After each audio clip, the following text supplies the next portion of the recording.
Cela fait 1 an, suite à votre réélection contestée par l'opposition, par la communauté internationale. On sait qu'avant ça, vous aviez organisé un référendum pour changer la Constitution. Ça vous a permis de vous représenter. Depuis, il y a une crise sécuritaire, notamment dans la région du Pool.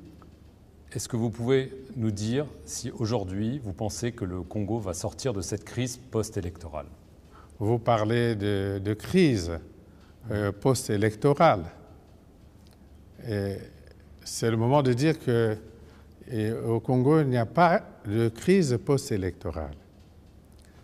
Vous avez parlé du référendum, de l'élection présidentielle.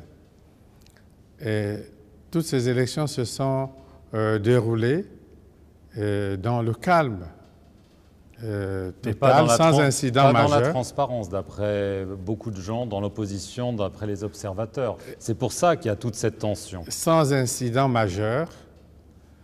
Et les règles de l'organisation de l'élection étaient telles que personne ne pouvait se plaindre puisqu'il a été donné à chaque candidat d'avoir un représentant dans chaque bureau électoral.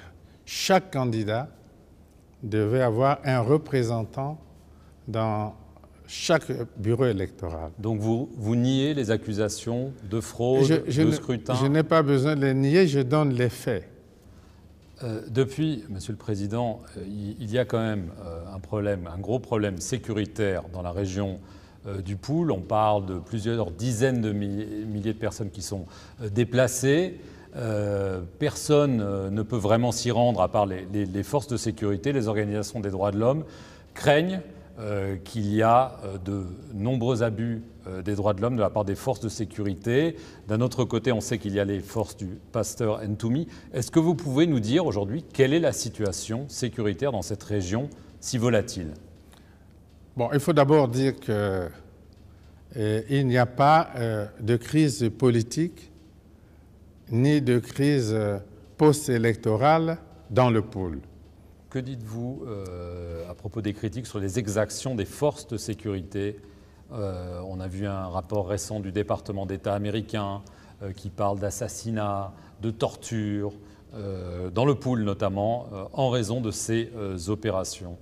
Est-ce que c'est quelque chose dont vous êtes conscient, que vous comptez empêcher, punir? Bon, je ne peux pas empêcher quelque chose qui n'existe pas. Je peux vous dire, vous êtes ici au Congo, vous êtes journaliste, et si vous aviez le temps, je vous aurais donné l'occasion de vous rendre dans le Pool. Dans le Pool, les populations qui y vivent sont sous la protection de la force publique. Donc le département d'État américain, l'émanation du gouvernement... Je ne suis pas sûr que le département d'État américain ait enquêté, ait envoyé une mission dans le Pool. Je ne suis pas sûr. Je crois Ils inventent c'est une grosse erreur. Bon, il y a beaucoup de phénomènes de manipulation dans le monde. Je ne reviens pas là-dessus. Je lance le défi à tous ceux qui ont publié ces rapports de venir au Congo et de se rendre dans le Pool et d'entrer en contact avec les populations